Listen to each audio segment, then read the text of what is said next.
आत्म भाव न भावता जीव लहे केवल ज्ञान रे। आत्म भाव न भावता जीव लहे केवल ज्ञान रे। आत्म भाव न भावता जीव लहे केवल ज्ञान रे। आत्म भाव न भावता जीव लहे केवल ज्ञान रे। आत्म भाव न भावता जीव लहे केवल ज्ञान रे। आत्म स्वाध्याय में श्री आत्मानुशासन सतशास्त्र एनो श्लोक 33मो। भर्तारः कुल पर्वताइव भुवो मोहं विहाय स्वयं। रत्नात्नां निधयः पयोधयः इव व्यावृतवित्तस्पृहाः। स्पृष्टा कैरपि नभो विभूतया विश्वस्य विश्रान्तये। सन्त्याद्यापि चिरन्तान्ति कचराः सन्तः कियन्तोऽप्यमी।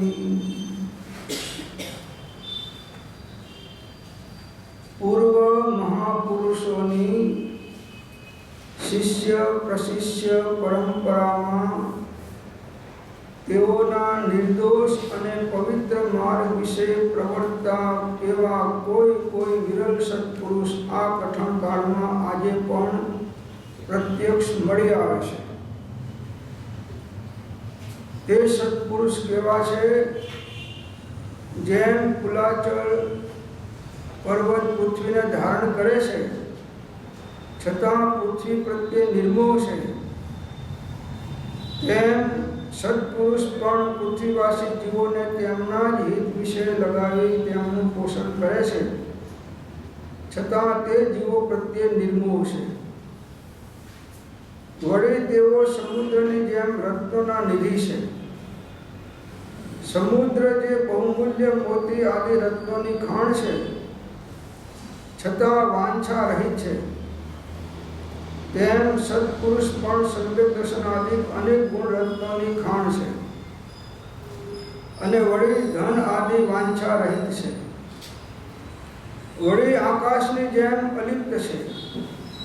આકાશ અન્ય સર્વ પદાર્થોથી અસ્પૃશ્ય અને અલિપ્ત છે, છતાં તેના વિભૂતિ અને પરમ મહત્તા તો એ છે કે તે સર્વ જગતનું વિશ્રાંતિનું સ્થાન છે અને એ જ તેનું વડપણ છે।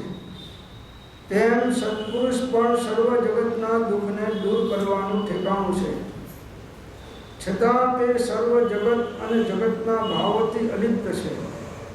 એ જ એનું પરમ મહત્વ છે। એવા કેટલાય સત્પુરુષ આજે પણ મળી આવે છે। વિરલા જીવો સમ્યક દ્રષ્ટિ પણ પામે એવો આ કાળ છે। એની દુર્લભતાની મુખ્યતા બતાવે છે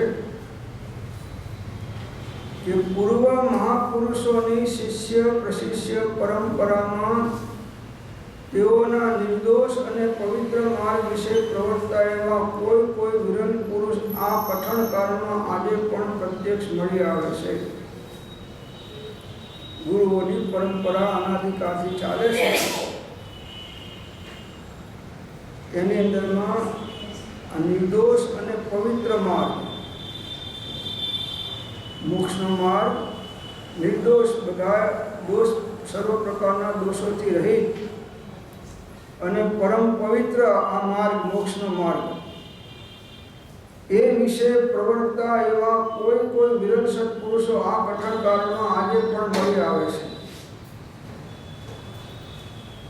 આવા આત્મજ્ઞાની પુરુષો મુખ્યપણે મુનિઓ કોઈ વિરલ મળી આવે છે આજે પણ। ત્રણેય કાળમાં દુર્લભતા છે। આ કાળમાં વિશેષ દુર્લભતા સત્પુરુષોની જ્ઞાનીઓની છે, છતાંય ક્વચિત ક્યારેક મળી આવે છે। હજુ 18,500 વર્ષ સુધી મળવાના છે એમ કે છે। હજુ ભગવાનનું શાસન છે ને બાકી 18,500 વર્ષ, ત્યાં સુધી વિરલ જીવો પણ આત્મજ્ઞાની પુરુષો થાય છે। એ નહીં હૈ કલ્પના यही नहीं विभंग कई नर पंचम काल में देखी वस्तु अभंग। પણ વિરલા જુઓ, આમાં આગળ આવશે કે પૂર્વના કાળમાં ચોથામાં તો ધર્મની વાત કહેનારા અને આત્માની વાત કહેનારા ઘણા હતા અને સાંભળનારા ઘણા હતા. આચરનારા તો એ વખતે ઓછા હતા એમ કહ્યું છે. અને આ કાળમાં તો કહે છે કહેનારા ઓછા થઈ ગયા, સાંભળનારા ઓછા થઈ ગયા અને આચરનારા તો એના કરતાં વધારે ઓછા થઈ ગયા છે. એવો આ કઠણ કાળ છે કળીકાળ. આત્મકલ્યાણ જેના દ્વારા થાય એવો ધર્મ જીવોની વિસ્મૃતિમાં જતો રહ્યો છે, અનાદરતા થઈ ગઈ છે. એવું મોહનીય કર્મનું તીવ્ર ઉદય ચાલે છે કે જેનાથી વર્તમાનમાં પણ શાંતિ અને સુખ મળે છે અને ભાવિમાં પણ ઉત્તમ ગતિ દ્વારા પરંપરાએ મોક્ષની પ્રાપ્તિ થાય. એવા વ્યવહાર ધર્મ અને નિશ્ચય ધર્મ પ્રત્યે જીવોને અંદરમાં જુગુપ્સાઓ ભાવ ઉત્પન્ન થાય છે.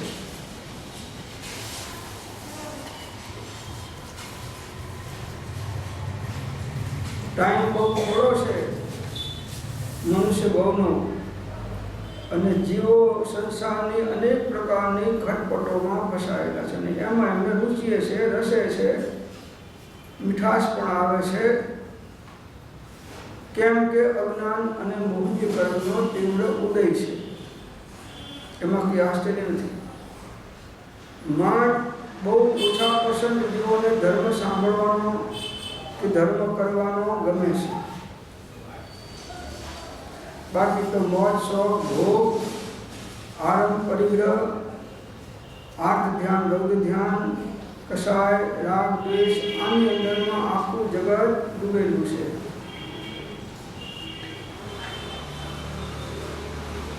કઠણ છે આ કાળમાં. રૂપાળદેવ કહ્યું હતું કે 500 ગૌ જશો તો પણ જ્ઞાનનો યોગ મળવો બહુ દુર્લભ કઠિન છે. 500 એ વખતમાં 500 ગૌ. આ તો 100 વર્ષ પહેલાં તો હજી સારી સ્થિતિ હતી. હવે તો ખડીકાર એના કરતાં ઘણો આગળ નીકળી ગયો છે. જીવોને સત્પુરુષો તો નિષ્પૃહ હોય છે, એટલે જીવને અનુકૂળ આવે એવી રીતે ના વર્તે એટલે પેલા જીવો વિમુખ થઈ જાય. અને સત્પુરુષને કોઈની પડી હોતી નથી. કોઈ વિમુખ થાય કે સન્મુખ થાય એ તો પોતાનું કામ કરીને ચાલે જવાની એક જ ધૂનની અંદરમાં જીવન જીવતા હોય છે. કોઈ ભવ્ય આત્મા હોય અને કરવાનો કામી હોય તો એને માર્ગ ચીંધે છે, નહીં તો પોતાનું કાર્ય ગુપચુપ મૌન કરીને ચાલે છે.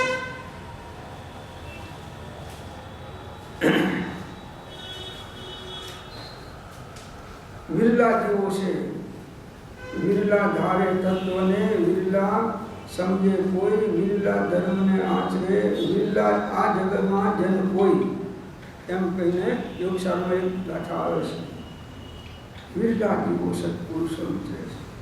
વિરલા જીવો રત્નત્રય ધર્મની સેવના કરનારા હોય છે. અને જે ધર્મનું સેવન કરે છે એમાંય પણ તમે જો મોટા ભાગમાં તો કલાક 2 કલાકમાં તો થાકી જાય છે. 3 કલાકમાં બહુ થઈ ગયા તો આટલું બધું હોય.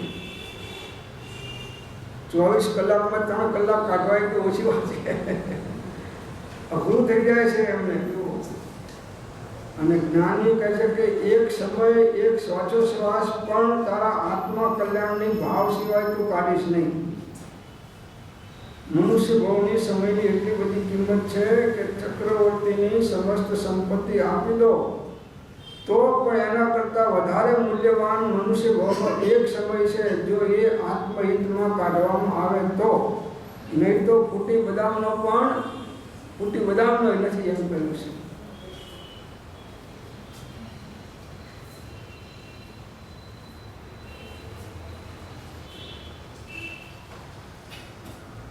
पाया की ये बात है निज छंदन को छोड़ पीछे लाख सत्पुरुष के तो सब बंधन.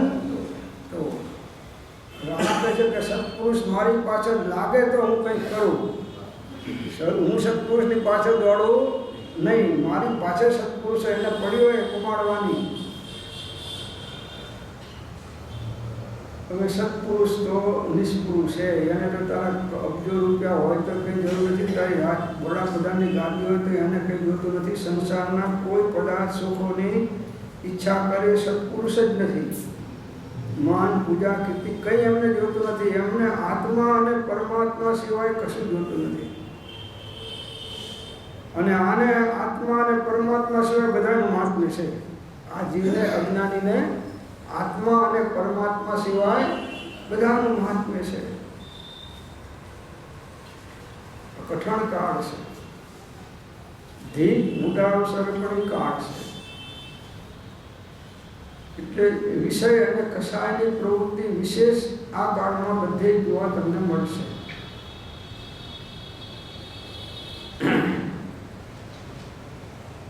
માન, ક્રોધ, માયા અને લોભ, આ ચાર કસાયો કોઈના કોઈ કસાયના ઉદયને આધીન થઈને જીવો પ્રાય વર્તતા હોય છે. કોઈ વખતે કોઈ કસાયની મુખ્યતા હોય છે, કોઈ વખતે કોઈ કસાયની મુખ્યતા હોય છે, પણ ચારે કસાયો એની અંદરમાં અપબંધ પડેલા છે, ઉદયમાં ચાલે છે, એને આધીન થઈને જીવો અજ્ઞાની વર્તે છે, અને એનું પણ વર્તમાન અને ભાવિમાં દુઃખો છે.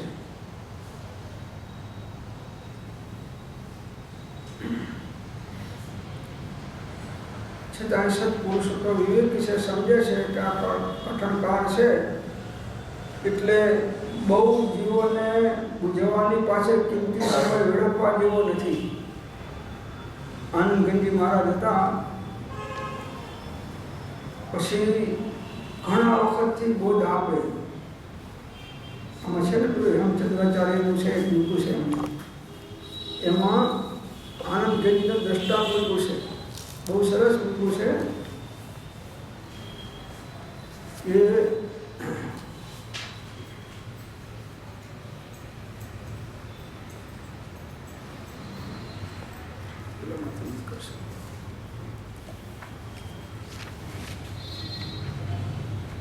પછી મૂકીને નીકળી ગયા.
શ્રી હેમચંદ્રાચાર્ય ઘણું બધું ઉપદેશ નોંધમાં છે, પાઠ 9મો, ઉપદેશ નોંધમાં પાઠ 9મો છે. એમાં મૂક્યું છે કે શ્રી હેમચંદ્રાચાર્ય ઘણું કર્યું.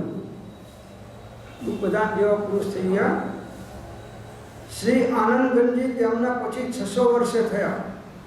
આનંદગંજી મહારાજ એમના પછી હેમચંદ્રાચાર્ય પછી 600 વર્ષે થયા. લગભગ 350-400 વર્ષ પહેલા થઈ ગયા. એ 600 વર્ષના અંતરાલમાં બીજા તેવા હેમચંદ્રાચાર્યની જરૂર હતી. જો વિષમતા વ્યાપતી જતી હતી, વિષમ ભાવ બધા વ્યાપતા જતા હતા. કાળ ઉગ્ર સ્વરૂપ લેતો જતો હતો. એ વખતની વાત છે. અત્યારે તો મહા ઉગ્ર સ્વરૂપ લીધું છે. શ્રી વલ્ભાચાર્ય શૃંગારયુક્ત ધર્મ પ્રવૃત્તિઓ, વલ્ભાચાર્ય શૃંગારયુક્ત ધર્મ પ્રવૃત્તિઓ, શૃંગારયુક્ત ધર્મ ભણી લોકો વળ્યા, આકર્ષાયા. આ જો શ્વેતાંબરમાં આંધીઓ માંગીઓ છે, એ અહીંથી ચાલુ થઈ છે. ભગવાનને શણગારવાના, મુગોટ ચડાવવાના જે બધી આંધીઓ ચડાવે છે, એ અહીંથી ચાલુ થઈ છે. વલ્ભાચાર્યના વખતથી. પહેલાં શ્વેતાંબરમાં હતા ખરા, પણ આંધીઓ નથી. ભગવાન વિતરાગ જ હતા.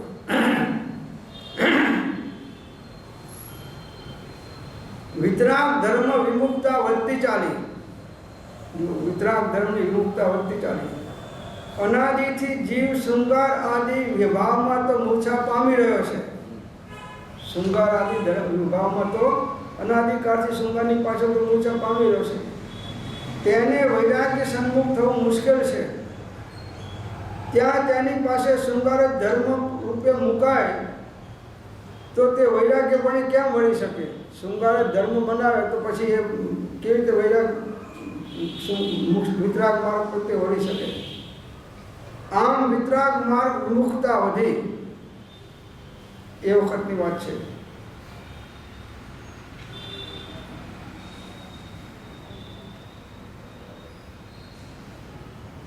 ત્યાં પ્રતિપક્ષ સંપ્રદાય જૈનમાં જ ઉભો થયો. આ સ્થાનકવાસી લોકાસા એમને શરૂ કર્યો.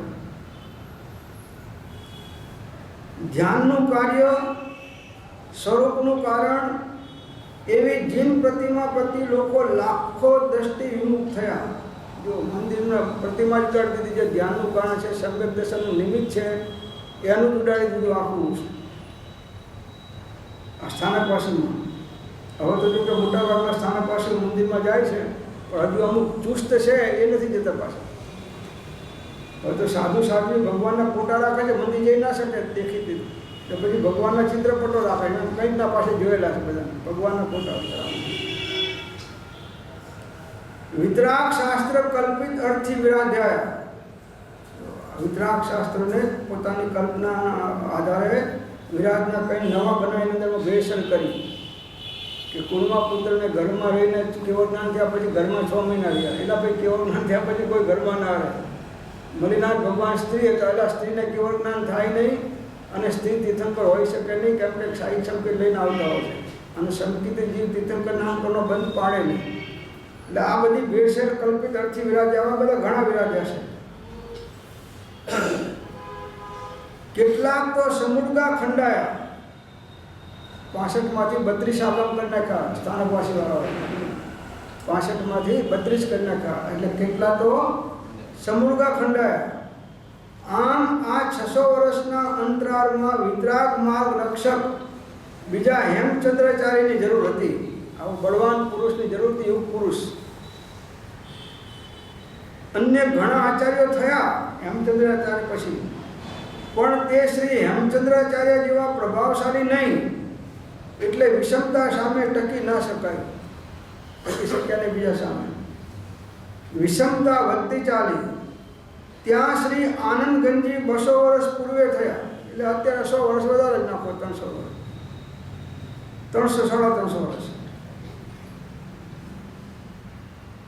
શ્રી આનંદગંજીએ સ્વ પર હિત બુદ્ધિથી લોકોપકાર પ્રવૃત્તિ શરૂ કરી. લોકોને ધર્મ સમજાવવાની, ધર્મ પાળવાની. લોકો પોતે આત્માની સાધનામાં હતા. એ આત્માની સાધના ગૌણ કરી અને લોકને ઉપકાર થાય એ પ્રવૃત્તિ એમને વધારી. આ મુખ્ય પ્રવૃત્તિમાં આત્મહિત ગૌણ કર્યું. જો આ મુખ્ય પ્રવૃત્તિમાં પોતાનું આત્મહિત ગૌણ કર્યું. પણ વિતરાગ ધર્મ વિમુખતા વિષમતા એટલી બધી વ્યાપી ગઈ હતી. આ વિતરાગ ધર્મ પ્રત્યે એટલી બધી વિમુખતા અને વિષમતા વ્યાપી ગઈ કે લોકો ધર્મને કે આનંદગંજીને પીછાણી ના શક્યા. જો રત્નત્રય ધર્મને અને આવા આત્મજ્ઞાની સત્પુરુષ આનંદગંજી મહારાજ દિગંબર મુનિ થઈને નીકળી ગયા. સાહેબ અરોલીના ડુંગરામાં દિગંબર પણ સાધના કરી છે. પીછાણી ન શક્યા, ઓળખ કદર ના કરી શક્યા. એમને ઓળખી શક્યા નહીં અને એમની કદર પણ કરી શક્યા નહીં. પરિણામે શ્રી આનંદગંજીને લાગ્યું કે પ્રબળ વ્યાપી ગયેલી વિષમતાએ લોકોપકાર પરમાર્થ પ્રકાશ કારગત થતો નથી. સ્વાધ્યાય બંધ કરવા જેવા છે.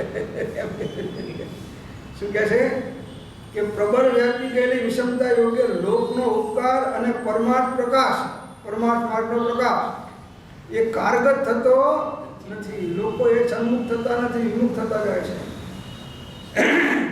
અને આત્મહિત ગૌણ થઈ તેમાં બાધા આવે છે. પોતાનું આત્મહિત આમાં ગૌણ થઈ જાય છે અને બાધા આવે છે.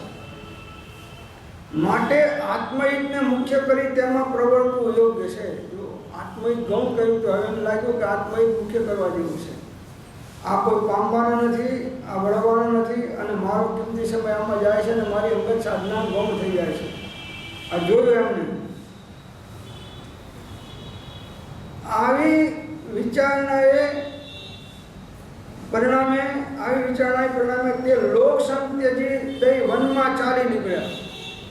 આ મહાપુરુષ આનંદજી લોકોનો સંગ છોડી કે લોકો મૂકે પો, આ કોઈ સમજવાના નથી, અને તું તારું કહે છે મનુષ્ય ભાવનો સમય તારી પાસે ઓછો છે, અને આ પંચમ કાળના જે ઢૂંઢાસર પણ કળીકાળના જીવો છે, તીવ્ર મોદીકરણના ઉદય લઈને આવ્યા છે, એને સંસારની અંદરમાં જ રસને રુચિ છે. તમે ગમે એટલું કહેશો તો એ કંઈ ટસમામસ થવાના નથી. સાંભળી જાય હાજી સાહેબ કરે અડધો કલાક પાછળ કુતરની પૂછડી ભોયમાં નાખે એટલે માકી નહીં. હાક તો ઘરમાં જાય તો સીધો થાય, આ તો ઘરમાં જાય તો સીધો ના થાય, અને બહાર જાય તો સીધો નહીં. લોક સંગતિ દઈને વનમાં ચાલી નીકળ્યા. વનમાં વિચરતા છતાં અપ્રગટપણે રહી 24 પદ આદિ વડે લોકોપકાર તો કરી જ ગયા. બધી રચનાઓ અધ્યાત્મ પદોની 24 ભગવાનની સ્તુતિઓ કરી, રચના ત્યાં જંગલમાં કરી. નિષ્કારણ લોકોપકાર એ મહાપુરુષોનો ધર્મ છે. નિષ્કારણ, કોઈ પણ પ્રકારના ફળની ઈચ્છા વગર માત્ર પરમાર્થ કરુણા દ્રષ્ટિથી મહાપુરુષો જગતના જીવોને બોધ આપી અને સત્ય માર્ગ સમજાવે છે. આ કાળમાં તો હવે સમજનારાની સંખ્યા પણ ઓળખી છે અને સમજાવનારની સંખ્યા તો બહુ ઓછી છે. ગરજ નથી, જીવને પામવાની ગરજ નથી. જેનું પેટ ભરાયેલું છે અને તમે ગમે એટલું ભોજન પીરશો, એને ભૂખ નથી, શું ખાવાનું? સાંભળનારામાં તીવ્ર ભૂખને રુચિ હોય તો એનું કલ્યાણ થાય. સાંભળનારું આ તો સાહેબ સવારનું આવે ને તમે 9:30 આવો, હવે આમાં ક્યાં મેળ ખાય તમારે? પછી બધું પતાય ને બધું બરોબર, બધું કામ પતી જાય, છોકરાઓ સ્કૂલે જતા રહે, ચા પાણી થઈ જાય, વાસણ ઉઠી જાય, બધું ઘરનું કામ પતી જાય, હવે કંઈ નથી રહ્યું તો કે લાવ કામ માળા પડે કાં તો સાધ્ય મળી. છેલ્લો નંબર આવવાનો છે. છેલ્લો નંબર રાખવો એટલું સારું તો છે, પણ એ કામ ના કહી શકે. તીવ્ર રુચિ હોવી જોઈએ, એકદમ છૂટવાની તીવ્ર જિજ્ઞાસા હોવી. કેવી હોવી જોઈએ? તો શિષ્યને ગુરુએ કહ્યું કે ભાઈ તારી તીવ્ર રુચિ છૂટવાની નથી. જ્યારે તારી તીવ્ર રુચિ થશે છૂટવાની, ત્યારે મારો એક શબ્દ તારા માટે કાફી છે, વધારે નહીં. એક શબ્દનો બોધ પણ કાફી છે. વારંવાર કે એટલે કે સાહેબ આ તીવ્ર રુચિ તમે કયા કરો છો, આ તીવ્ર રુચિ કેવી છે એ બતાવો તો ખરા. તો કે ટાઈમ આવશે તો પ્રેક્ટિકલ તને હું સમજાવીશ, થિયોરિકલ નહીં, પ્રેક્ટિકલ. પછી એક વખત નદીએ નાવા ગયા, બે ગુરુ શિષ્ય બે. અન્ય દર્શન ના હતા, જૈન દર્શન તો સાધુ નવા ના જાય, અન્ય દર્શન ના હતા. પછી સહેજ આગળ ગયા અને ગુરુ તમારા જેવા પહેલવાન અને શિષ્ય થોડો માયકામનો, જેવા નાવા પડે ને ડૂબકી મારી પેલા શિષ્ય, તો એવા ગુરુએ માથું પકડી અને એને દબાઈ દીધો, વાળ પકડીને અંદરમાં દબાઈ દીધો પાણી. પેલા આમ આવી રાખી નાક ઉપર પાણી નાખી જવાય એટલે અડધી મિનિટ થઈ, પોણી મિનિટ થઈને અંદરમાંથી પાણીના બુડબુડિયા નીકળવા માંડ્યા. ગુરુએ જોયું કે હવે આની અંદરમાં પાણી પીતો જાય છે, અને એક લોટો આને પીધું હશે, બુડબુડિયાનું ગણિત ખ્યાલ આવ્યું. અને પેલો અંદરમાં તરફડિયા ઘણા મારે નીકળવા, પણ પેલા પહેલવાન હતા એટલે નીકળી શકે નહીં.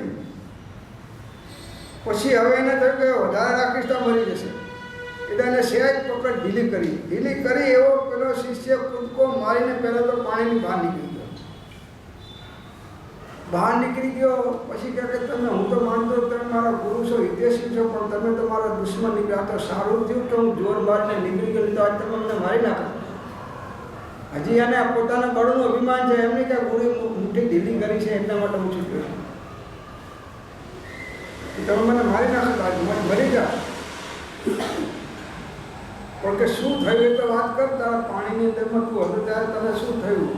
અરે કે શ્વાસ એવા ગુંગળાવા લાગ્યા કે ચોખ્ખી પૂરતી હવા ના મળે, જો આમ થાત તો હું ગુંગળીને મરી જાત અંદરમાં. એક લોટો તો પાણી હું પી ગયો છું. તો કે જેવી રીતે તને અંદરમાંથી છૂટવાની તાલાવેલી થઈ, એવી રીતે આ મોક્ષ માર્ગમાં છૂટવાની તાલાવેલી થશે ત્યારે તારું કામ થશે. એવી તાલાવેલી નથી. હજી અહીં હમણાં કંઈક ફોન આવે તો અહીંથી ઉઠીને તમે રવાના થઈ જાઓ, અને ઝાપામાં ફોન આવે તો અંદર આવો નહીં, બારોબાર નીકળી જાઓ. તીવ્ર રુચિ નથી. કરોડો કામ મૂકીને સત્સંગ અને આત્મકલ્યાણ કરવાનું મહાપુરુષે કહ્યું છે. કરોડો ગમે તમારા ઘરનું કામ હોય કે ધંધાનું કામ હોય કે સંસારનું કામ હોય, બધાને ગૌણ કરો, કેમ કે બધા પાપમય કાર્યો છે અને એ કોઈ મોક્ષ માર્ગમાં કામ આવ્યા નથી. અને આ તો મોક્ષ માર્ગનો સંસ્કાર દ્રઢ થાય છે. સમ્યક દર્શનની પ્રાપ્તિનું કારણ છે આ સત્સંગ, સ્વાધ્યાય, ધર્મની અનેક પ્રકારની પ્રવૃત્તિઓ એ આત્મકલ્યાણનું કારણ છે. એટલે તીવ્ર રુચિ નથી. લાગી છે તેને જ લાગી છે, તેના ચરણ સંગમાં જ લાગે છે, અને લાગે છે ત્યારે જ છૂટકો થાય છે. લાગ્યા વગર તીવ્રતા વગર ના થાય. ઠીક છે, આ ટાઈમ પાસ કરવા તમે બીજે જાઓ છો ને કરતા અહીં આવો છો, સારું છે, પણ પર્યાપ્ત નથી. પર્યાપ્ત નથી. પ્રગટપણે લોકો આનંદ ગંજને ઓળખી ના શક્યા. સત્પુરુષને ઓળખવા સહેલું તો નથી. આપણને અત્યારે થાય છે કે આનંદ ગંજી કે કૃપા દેવા તો ચોટી પડે, અત્યારે એમ થાય છે. પણ હકીકતમાં હોય તો એ વખતમાં તો 4 જણા ચોટી પડવા વાળા હતા. આ જમાનામાં એકે ના આવે. એ વખતમાં તો 4-5 જીવો હતા. આ જમાનામાં કોઈ નહીં. એવી જીવોની અયોગ્યતા આવી ગઈ છે. પણ આનંદગંજી તો અપ્રગટ રહી તેમનું હિત કરતા ગયા, અપ્રગટપણે એમનું હિત કરતા ગયા. અત્યારે તો શ્રી આનંદગંજીના વખત કરતા પણ વધારે વિષમતા અને વિતરાગ માર્ગ વિમુક્તા વ્યાપેલી છે. 1955 સાલનો પત્ર છે. બોલ ઉપદેશનો આ ઉપદેશ 1955 સાલનો, 115 વર્ષ આ 115 વર્ષ. એ વખતે કીધું કે અત્યારે તો શ્રી આનંદગંજીના વખત કરતાં પણ વધારે વિષમતા અને વિતરાગ માર્ગ વિમુક્તા વ્યાપેલી છે. અને અત્યારની સ્થિતિ શું છે? એના કરતાં અનેક ગણી વધારે વિષમતા થઈ ગઈ ને વિતરાગ માર્ગ વિમુક્તા થઈ ગઈ. એટલે આ જમાનામાં કોનો કેટલો સંગ કરવો એ વિચારવા જેવું છે. જો આવા બહિર્દ્રષ્ટિ જીવોનો સંગ થાય તો તમારી વધેલી દશા છે એ પણ નીચે આવી જાય.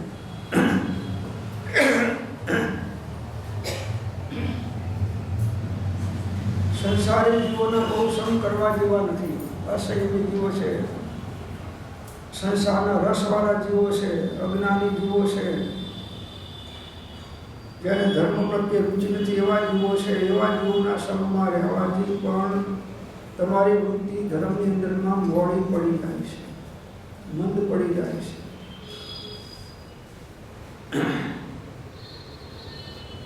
આ વલ્ભાચાર્યનું જે હમણાં આવ્યું એની અંદર એક જૈન ચિંતકે એવું લખેલું કે એમણે જે શૃંગારને લીધે આવું જે વૃત્તિ જે કરતા હતા એમાં જૈન લોકોનું બહુ મોટું પ્રમાણ એ તરફ એ સમયની અંદર વળી ગયું હતું.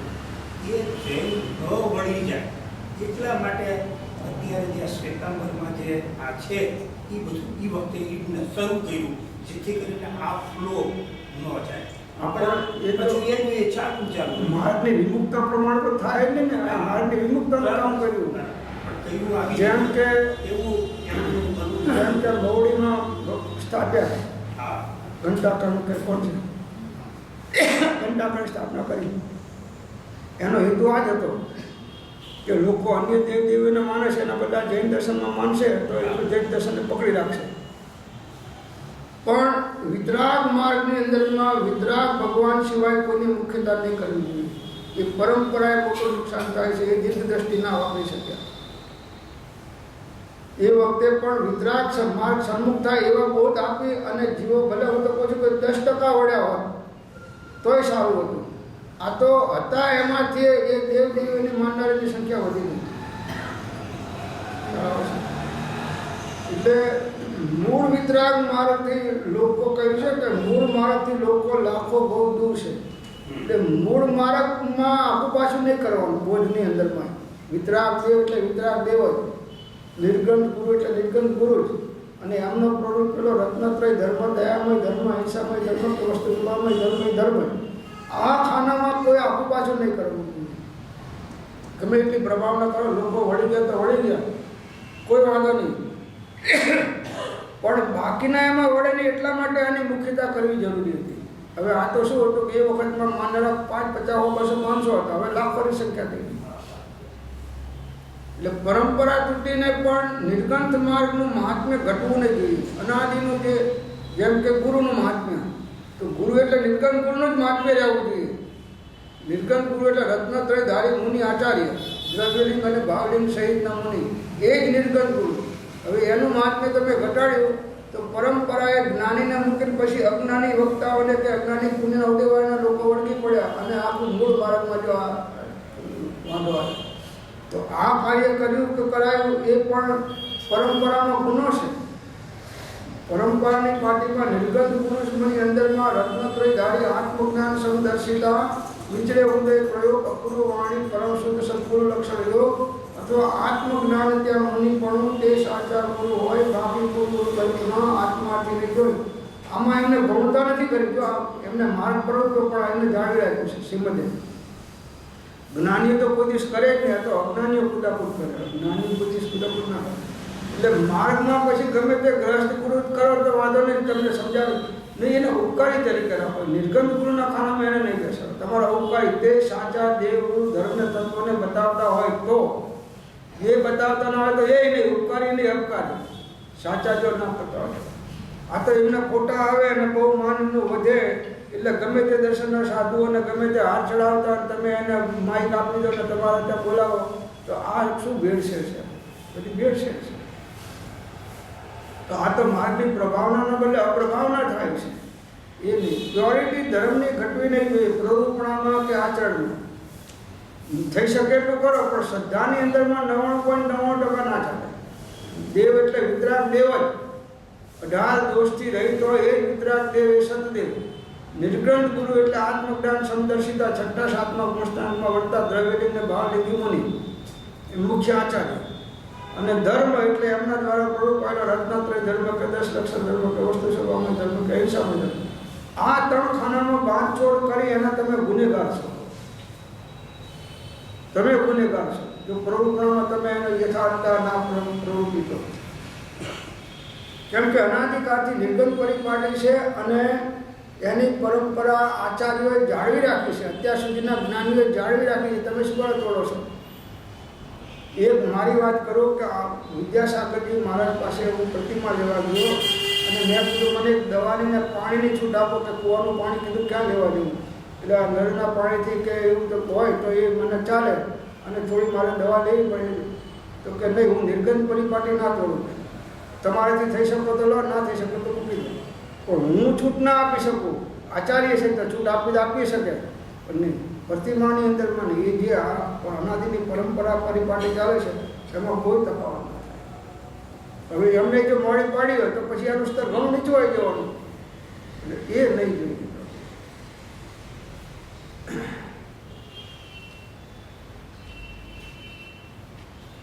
તો આનંદ ગંજી કરતા વખત કરતાં પણ અત્યારે વધારે વિષમતા અને વિતરાગ માર્ગ વિમુખતા આવ્યા કરી છે. એટલે અત્યારે જે કુંદકુંદાચાર્ય આદિ આચાર્ય ભગવંતોએ પ્રવૃત્તિનો માર્ગ અત્યારે દિગંબરોમાં પણ બહુ જ ગૌણ થઈ ગયો છે. રૂઢિ અને સંપ્રદાયવાદ ઘૂસી ગયા છે. એટલે જે મૂળ માર્ગથી લોકો લાખો બહુ દૂર છે.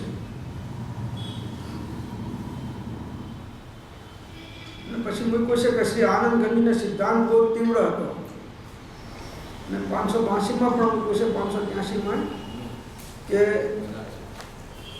કુંદકુંદાચાર્ય બેની વાત મૂકી છે એમાં. અને એમાં પણ એમને આ તીવ્ર સિદ્ધાંત બોધ હતો એ વાત એમને મૂકી છે.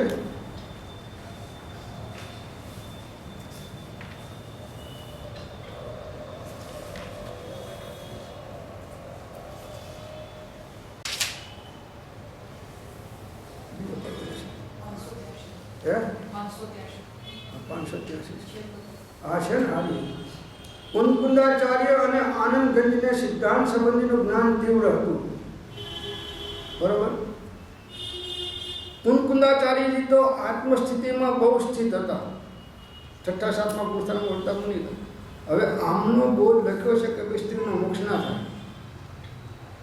સ્ત્રીનો મોક્ષ ના થાય એમને લખ્યું છે પંચમ પુરુષાના સ્ત્રી આગળ જઈ શકે નહીં.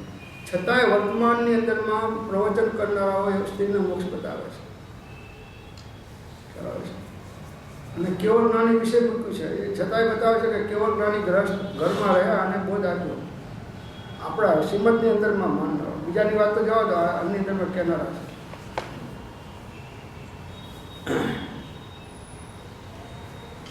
અને પેલી ગાથા છે આત્મશ્રી જાતિ વેશનો ભેદ નહીં, એમાં મૂક્યો છે કે સ્ત્રી હા એમાં મૂક્યો છે કે ગમે તે વૈષ્ણવ હોય, જૈન હોય, મુસલમાન હોય, કોઈ પણ જાતિમાં થાય, સ્ત્રી હોય કે પુરુષ હોય એનો થાય.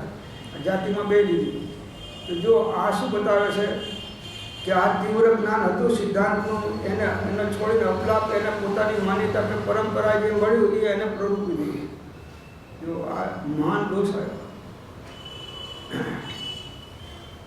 અને શ્રીમદજીનું જુઓ તો શ્રીમદજીએ અપૂર્વ અવસરની રચના કરી. અપૂર્વ અવસરની એમાં કયા મુનિપણાની ભાવ કર્યા? દિગંબર મુનિપણા. બરાબર. એમને નગ્ન ભાવ, મુનિ ભાવ, દિગંબર મુનિપણાનો ભાવ કર્યો ને. તો હવે એ વિતરાગ પ્રતિમાને માને કે સરાગી પ્રતિમાને માને? કોને માને? અત્યારના દિગંબર મુનિઓ કોઈ સરાગ પ્રતિમા નહીં. હા, વિતરાગ મુદ્રા સૂચક એ બતાવે છે. અને હમ્પીવાળા મહારાજે પાછળથી પછી પ્રવૃત્તિ પહેલાં તો શ્વેતાંબર સાધુ હતા. પાછળથી કે તમે હું દુરંદેશી વિદ્યાર્થી તમે જોઈ લો કે મહાવિદ્ય ક્ષેત્રમાં શ્રીમંદર ભગવાન છે, એમના ઉપર કોઈ દાગીના ચડાયેલા છે, જોઈ લો.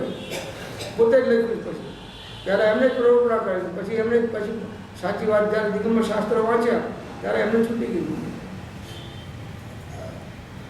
તો શ્રીમદજી કયા મંદિરમાં વિશેષ એમને મહત્વ ફર્સ્ટ નંબર કોનો આપે? વિતરાગ મુદ્રાનો આપે કે આપે? એવી રીતે સતશાસ્ત્રોને કયા સતશાસ્ત્રો એ ગણે? દિગંબર આવા આચાર્ય કુંકુંદાચાર્ય હોય તો એકે શાસ્ત્ર બીજા વિતરાગ માર્ગ શિવથી વિમુખ જે ભેળસેળવાળા છે એ માન્ય ના કરે. હવે એના બદલે અત્યારે બધા ઘૂસી ગયા અંદર પરંપરા. જો એ સિદ્ધાંત બોધની તીવ્રતા ઘટી ગઈ અને ભેળસેળ આવી ગઈ તો કેટલું નુકસાન થયું પરંપરાની અંદરમાં. પ્રવૃત્તિઓ ચાલવા માંડી, શ્રીમદમાં ચાલવા માંડી આ પ્રવૃત્તિઓ. તો એ સિદ્ધાંતમાં તત્વમાં બાંધછોડ ના ચાલે. બીજા બધામાં વ્યવહારમાં બાંધછોડ ચાલે, ઠીક છે, પણ સિદ્ધાંતની અંદરમાં કોઈ બાંધછોડ ચાલે નહીં. એ બધી બાંધછોડો દરેક ફિરકાઓમાં, જૈનના ફિરકાઓમાં પ્રાય ઘૂસી ગઈ. દિગંબરોમાં પણ પછી ફિરકાઓ પડી ગયા અને એમાંય ઘૂસી ગઈ. મૂળ આવના સિવાયના જે છે બધા એમાં આ બધી ભેળસેળો ચાલુ થઈ ગઈ. દિગંબરોમાં, શ્વેતાંબરોમાં તો પડી જ, પણ દિગંબરોમાં અને શ્વેતાંબરનો જે ફાંટો સ્થાનકવાસી છે એટલે એમાંય પડી. એટલે આ બધું બધાને જૈના ભાસમાં લીધા. શ્રીમદે સારા શબ્દોમાં પાસે સારા શબ્દ પર ગયા, જૈના ભાસ લીધું. જૈના ભાસ એટલે આખો જે સિદ્ધાંત બોધની તીવ્રતાની અંદરમાં ભેળસેળ કરી બધા જૈના ભાષો થયા. જૈના ભાષા એટલે એ વાત અહીં કહે છે કે આવા સત્પુરુષો ક્યાં મળે પ્રત્યક્ષ?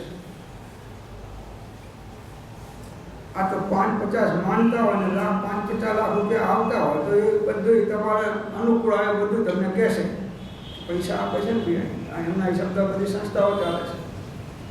અને એ ભેગા કરવા અને પોતાનું માન, પૂજા અને કીર્તિ વધારવા તો બધે દોડે છે ચારે બાજુ. બધા છે શું પ્યોરિટી નથી.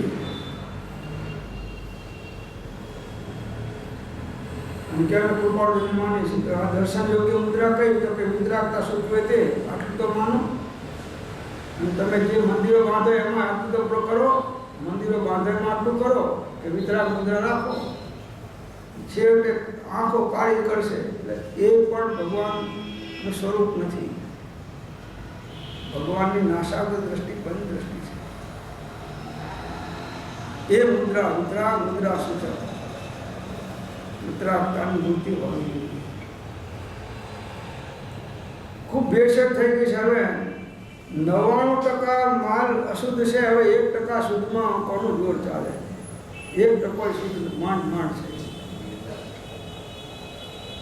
કેટલો કાળ પડતો આવે છે એની વાત છે. આનંદગંજીના વખત કરતા અત્યારનો કાળ કેટલો પડતો આવ્યો જુઓ. એ કહે છે કે જેમ કુલાચલ પર્વત પૃથ્વીને ધારણ કરે છે છતાં પૃથ્વી પ્રત્યે નિર્મોહ છે, એનો મોહ નથી કુલાચલ પર્વતનો, તેમ સત્પુરુષ પણ પૃથ્વીવાસી જીવોને તેમના હિત વિશે લગાવી તેમનું પોષણ કરે છે. સત્પુરુષો હોય તો જીવોને સાચું હિત આત્માનું શેમાં છે? રત્નત્રય ધર્મમાં. તો એના વિશે લગાડી એમનું પોષણ કરે છે, છતાં તે જીવો પ્રત્યે નિર્મોહ છે, અથવા ભક્તિનો કરતા છે માટે મારો છે એમ કદી જોયું? આ નિર્મોહ. આ તો બે ઓછા થઈ ગયા વાડામાંથી, તો ઊંચા નીચા થઈ ગયા. હવે બીજાના બે અહીં ખેંચી લાવો, આ ગયા તો ગયા, બીજા 4-5 ખેંચી લાવો. આ ચાલે છે, એકબીજાનું ગ્રુપ વધારવાના પ્રયત્નો ચાલે છે. નિર્મોહતા ક્યાં રહી? વળી તેઓ સમુદ્રની જેમ રત્નોના નિધિ છે. સત્પુરુષો સમુદ્રની જેમ, સમુદ્રમાં જેમ રત્નો હોય ને તેમ એની પાસે એની અંદરમાં રત્નત્રય ધારીના રત્ન સમ્યક દર્શન, સમ્યક જ્ઞાન, સમ્યક ચારિત્ર, સમ્યક તપ, આવા અનંત ગુણોનો ભંડાર એમને પ્રગટ થયો છે. રત્નોની ખાણ છે. સત્પુરુષો તો રત્નોની ખાણ છે. અને વળી ધન આદિ વાંછા રહિત છે. સત્પુરુષો કેવા છે? એમને માન, પૂજા, કીર્તિ, ધન કંઈ જોતું અને આમને આના સિવાય કંઈ જોતું નથી. સત્પુરુષ નથી એને આના સિવાય બીજું કંઈ, એમને આત્મા નથી જોતું, ધર્મ નથી જોતું, એમને તો પૈસા અને માન પૂજા જોઈએ છે.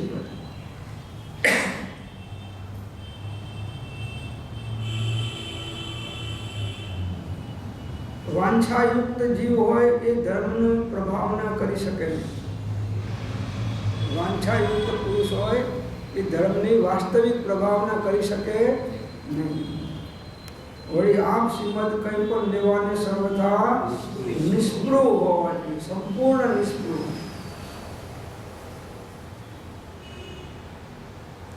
વળી તેઓ સમુદ્રની જેમ રત્નોના નિધિ છે. સમુદ્ર જે બહુમૂલ્ય મોતી આદિ રત્નોની ખાણ છે,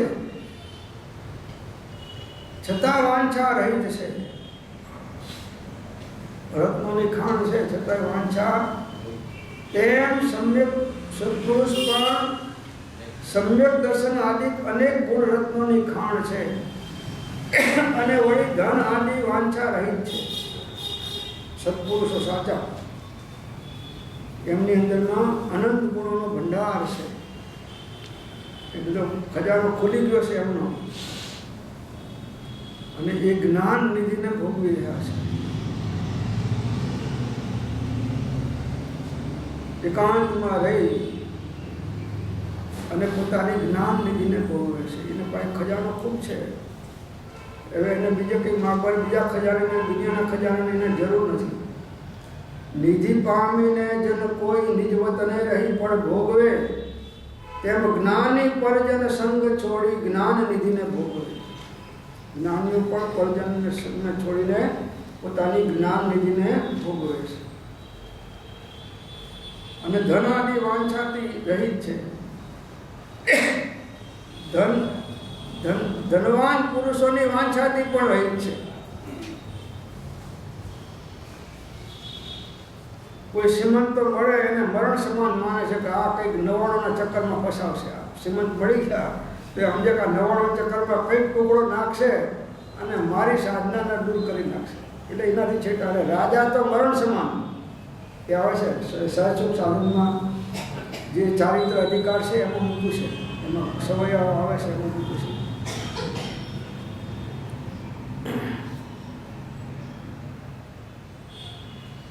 અને આચાર્ય ભગવાનની ગાથાઓ છે. આત્માનું શાસનમાં આવશે કદાચ. સત્પુરુષો ધન આદિ, ધન એટલે માન, પૂજા, કીર્તિ આદિ વાંછાથી રહિત હોય છે, કોઈ વાંચા નથી. વળી આકાશની જેમ અલિપ્ત છે. સત્પુરુષો કેવા છે? આકાશની જેમ અલિપ્ત છે. છ દ્રવ્ય આકાશમાં આખું વિશ્વ છે, પણ આકાશ આકાશમાં છે. જેમ પાણીમાં કમળ છે પણ અલિપ્ત છે, એ રીતે આકાશ વિશ્વના તમામ દ્રવ્યોથી આકાશમાં જ હોવા છતાં આકાશ એનાથી અલિપ્ત છે. એમ સત્પુરુષો પણ બધાની વચમાં રહેતા હોવા છતાં પણ બધાથી અંદરમાં અલિપ્ત છે, અસ્પૃશ્ય છે, કોઈ સ્પર્શતા નથી કોઈને. આવા નિષ્પૃહ સત્પુરુષો હોય છે. અસ્પૃશ્ય, નિષ્પૃહ અને અલિપ્ત છે. છતાં તેના વિભૂતિ અને પરમ મહત્તા તો એ છે કે તે સર્વ જગતનું વિશ્રાંતિ સ્થાન છે. જગતના જીવોને સત્પુરુષ પાસે જે વિશ્રાંતિ, આત્મશાંતિ મળે છે, એવી શાંતિ જગતના કોઈ બાહ્ય જીવો પાસે મળી શકતી નથી. બધા તો અશાંતિ વધારનારા છે, અશાંતિ વધારનારા છે. તમને કોઈ કીધું કે 5 લાખ રૂપિયા લો, તમને ભેટ આપું, તમારા કામ છો. શાંતિ વધારી કે અશાંતિ વધારી? હવે 5 લાખમાં તમારે શું કરવું અને ક્યાં મૂકવા અને એફડીઓ કઢાવો, આનું વ્યાજ ક્યાં વાપરવું અને શું કરવું? ઘડીકમાં વિચાર થાય કે દાન આપવું. ના, બધાનું દાન ના આપે, ધીમે ધીમે આપીશું, હમણાં આપી મૂકો. આમ નતા ત્યાં સુધી કોઈ ચક્કર નહોતું, પણ આવ્યા પછી આ બધા ચક્કર ચાલુ.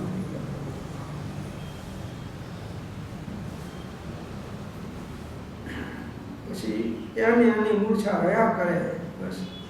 અને એમાં એક ઉડેડો હતો, તે રોજ સવાર થાય એને અંદરમાંથી 15 સોના વાળો એને રાખેલી સંગ્રહ દરમાં.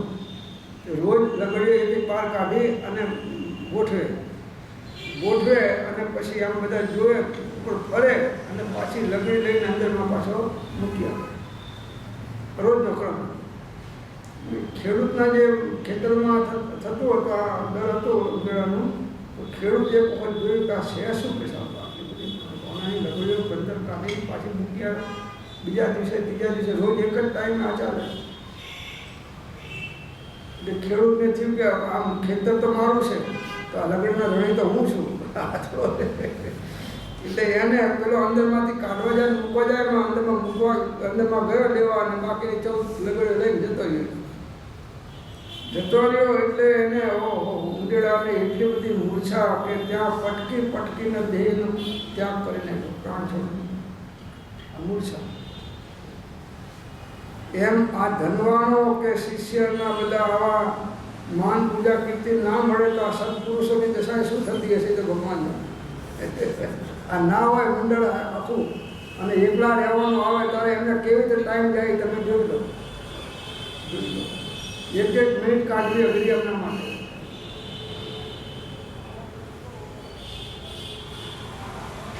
એટલે સર્વ જગતનું વિશ્રાંતિ સ્થાન છે સત્પુરુષ, એ સર્વ જીવોનું વિશ્રાંતિ સ્થાન. આત્માની શાંતિ સત્પુરુષના સાનિધ્યમાં મળે, અસત્પુરુષોના સાનિધ્યમાં નહીં, જગતના જીવોના સાનિધ્યમાં નહીં, જગતના પદાર્થોના સાનિધ્યમાં નહીં.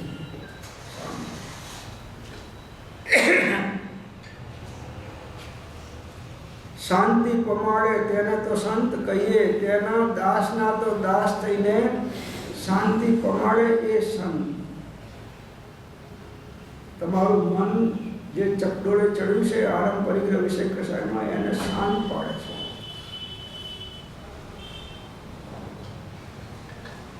આખા જગતનું વિશ્રાંતિ સ્થાન સત્પુરુષ છે એમ કહે, આખા જગતનું. અને એ જ તેનું વડપણ છે, આજ એની મોટાઈ છે. તેમ સત્પુરુષ જગતના દુઃખને દૂર કરવાનું ઠેકાણું છે. આદિ વ્યાધિ ઉપાધિ જન્મ જરા મરણના બધાય દુઃખોનો દૂર કરવાનું ઠેકાણું સત્પુરુષ છે. એક સત્પુરુષ મળ્યો તો આખો મોક્ષનો ખજાનો હાથમાં આવી ગયો તમારો. એક સત્પુરુષને પકડ્યા, પૂર્ણ વિશ્વાસ રાખી અને એમની આજ્ઞા પ્રમાણે ચાલ્યા તો સાહેબ તમારો મોક્ષ કોઈ અટકાવી શકે એમ નથી. હવે મોક્ષથી વધારે તમારે શું જોઈએ છે? અને એમને ગેરંટી આપી છે કે માત્ર એક સત્પુરુષને શોધ અને તેના ચરણ કમળમાં સર્વ ભાવ અર્પણ કરીને વર્ત્યો જા, અને પછી જો તને મોક્ષ ના મળે તો મારી પાસે લઈ જા. આટલી તો ગેરંટી આપી છે. 1 લાખ રૂપિયાનો કોઈ દાગીનો લાવો ને, 50 લાખની ગાડીઓ લાવો તો ગેરંટી નહીં. એક્સિડન્ટ ના થાય એની ગેરંટી લેશે? એમાં ગાડીમાં તમારું મરણ થશે કે નહીં થાય એની ગેરંટી લેશે? અને લે તો 5-50 લાખ રૂપિયા આપીને છૂટી જાય. એની ગેરંટી કેટલી? 5-50 લાખ. આ તો આખું પરિભ્રમણ તમારું શાંત થઈ જાય. જન્મ જરા મરણના દુઃખોના ચક્કરમાંથી છૂટી જાઓ. આદિ વ્યાધિ ઉપાધિ બધા દુઃખોથી મુક્ત થઈ જાઓ. અને છતાંય એક નવો પૈસો ખર્ચવાનો નહીં. છતાંય એક નવો પૈસો ખર્ચવાનો નહીં. પણ આપણે મફતમાં કંઈ લઈએ? આપણે પૈસા ખર્ચીને મળતો તો લઈએ, મફતમાં તો શાનું લઈએ?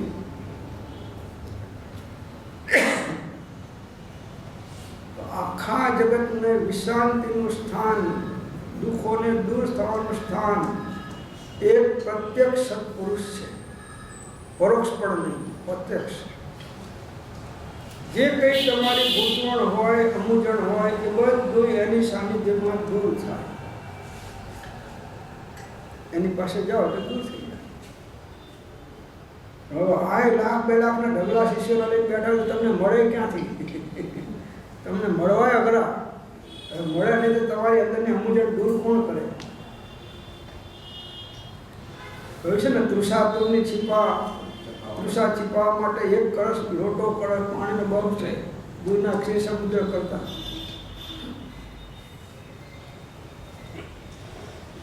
છતાં તે સર્વ જગત અને જગતના ભાવોથી અલિપ્ત છે. આટલું બધું હોવા છતાં સત્પુરુષો જગતથી અને જગતની વૃદ્ધિ થાય એવા ભાવોથી અલિપ્ત છે. એટલે બધા વિભાવોથી અલિપ્ત છે.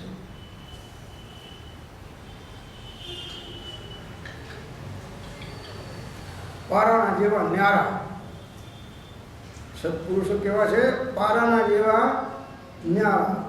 ગ્લાસમાં શીશીમાં પારો ભર્યો હોય, ઠલવી નાખો તો સહેજ પણ ભેજ ના હોય, ખલાસ નીકળી ગયો તો પારો. અને છૂટું પડ્યું તો પાછું ભેગા કરીને એક થઈ જાય. આવો ન્યારો સર્વ અવસ્થાને વિશે ન્યારો સદા જણાય, પ્રગટ રૂપ ચૈતન્યમય એ એંધાણ. એટલે સત્પુરુષ પારા જેવા ન્યારા છે. કોઈ આમ વર્તે તોય ન્યારા છે, કોઈ ઊંધા વર્તે તોય ન્યારા છે, કોઈ સીધા વર્તે તોય ન્યારા છે. તો સમજે છે કે તું ગમે એમ કર, આનંદ ગણતું થયા. અમે તો જે સત્ય વાત છે સમજાય, પછી કરવું ના કરવું એ તો તારા હાથની વાત છે. એમાં પડવા જઈએ તો અમને રાગ દ્વેષ થાય. એટલે સત્પુરુષો એમાંય પડતા નથી કે આને આટલા વખતથી કહું છું ને આ નથી માનતો, હવે આનું શું કરવું? નહીં, એ મૂકી દે. એની યોગ્યતા હશે પ્રમાણે થશે. દરેક જીવની યોગ્યતા એક સરખી હોતી નથી. તો એની યોગ્યતા પ્રમાણે કરશે. એની પાછળ પણ બહુ પડતા.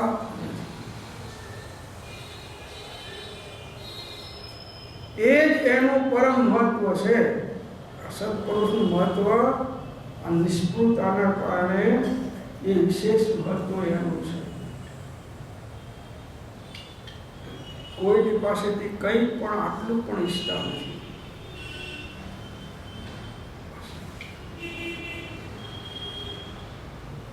કે અમારી ભક્તિ કરશે અને મારા બીમારીમાં મારા પગ દબાવશે ને દવા લાવી દેશે ને મને ખવડાવશે ને પીવડાવશે, મારું ધ્યાન રાખશે ને મારી સેવા સાથે કરશે. કોઈ મારું પુણ્ય મારી સાથે છે, એ મારું રક્ષણ કરનારું છે. અને એના કરતાં વધારે રક્ષણ કરનારું મારું જ્ઞાન છે. મારું જ્ઞાન મારું રક્ષણ કરનારું છે. જગતનો કોઈ પદાર્થ પોતાનું રક્ષણ કરી શકે, બીજાનું રક્ષણ કરી શકે બસ એને જ્ઞાન ઉપર ભરોસો છે. અને ગમે તે હાલતની અંદરમાં એ જ્ઞાન ભાવમાં જાગૃત હોય છે. એટલે દુઃખોની અંદરમાં પણ એ સુખી છે. દુઃખોના ઉદયમાં, પાપના ઉદયમાં પણ જ્ઞાની સુખી છે, અને પુણ્યના ઉદયમાં પણ સુખી છે. કેમ કે એમની દ્રષ્ટિમાં આત્મા નજરાયા કરે છે વારંવાર કે તને બહારનો કોઈ પદાર્થ સુખ પણ આપી શકે નહીં, દુઃખ પણ આપી શકે નહીં. તું જે માને છે કે આનાથી દુઃખ મળ્યું, સુખ મળ્યું, એ તારી કલ્પના છે, અને એ કલ્પના એમની નિષ્ફળ થઈ ગઈ છે. આ રીતે નિષ્ફળ છે. અને અત્યારે તો જે મોટી રકમ આપે જમણા રાઈટ હેન્ડ, મોટી રકમ તમે આપો તો રાઈટ હેન્ડ, અને આજ્ઞા પ્રમાણે ચાલો તો રાઈટ હેન્ડ.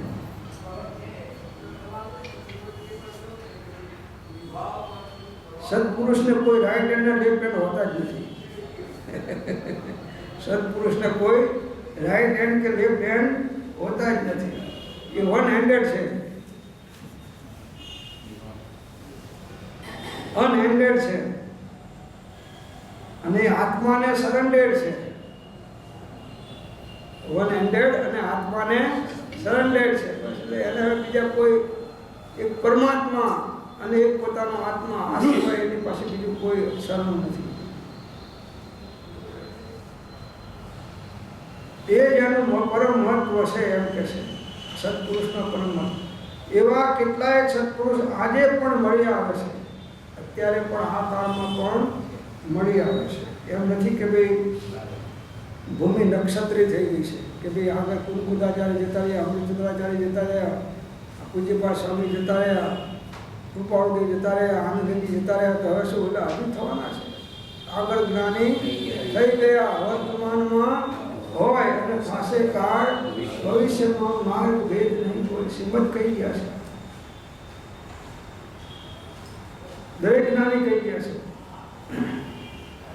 જે કાળમાં આ આત્માનુશાસન ગ્રંથની રચના થઈ તે કાળમાં પણ યથાર્થ મુનિ ધર્મને ધારણ કરવા જેવો બહુ થોડા હતા. આ વખતમાં થોડા હતા. અત્યારે તો આવીના વિધે ઘણા એટલાય નથી.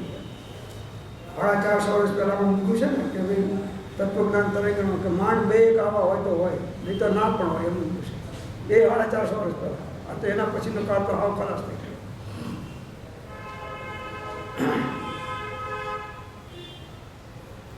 પણ શિથિલાચારી ઘણા હતા.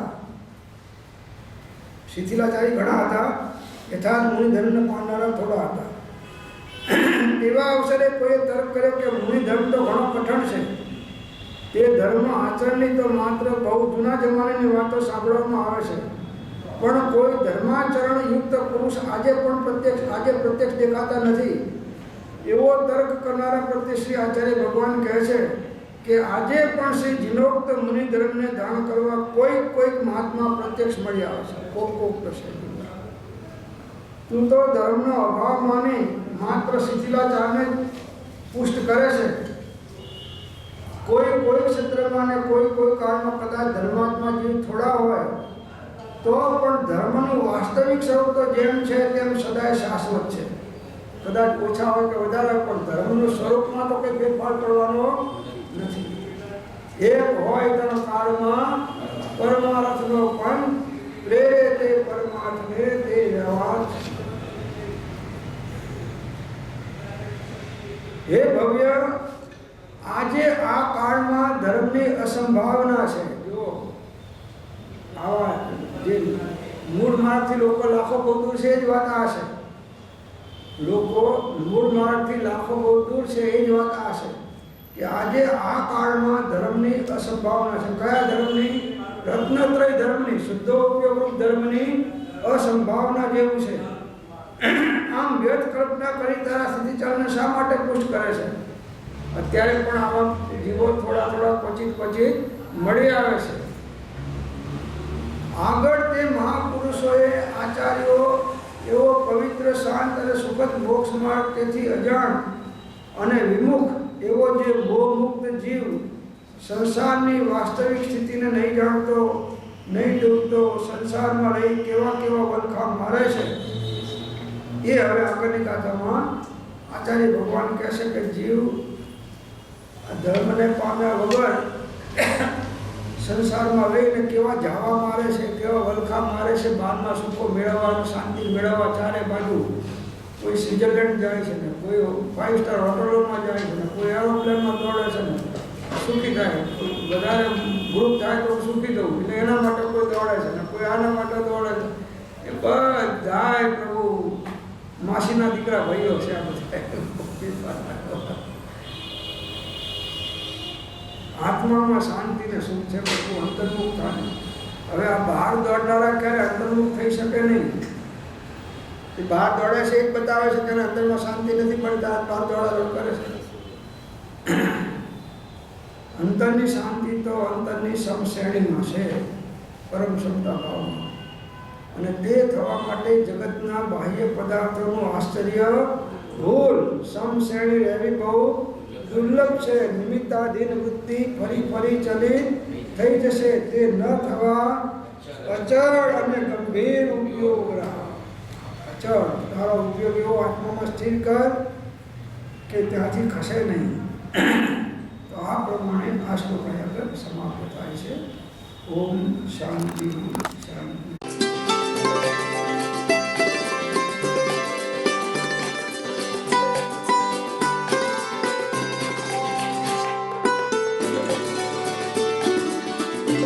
જેમાં છે એવો સંયમ, ઇન્દ્રિય સંયમ અને પ્રાણી સંયમ અને આત્મ સંયમ, સર્વ પરિગ્રહ તથા બધા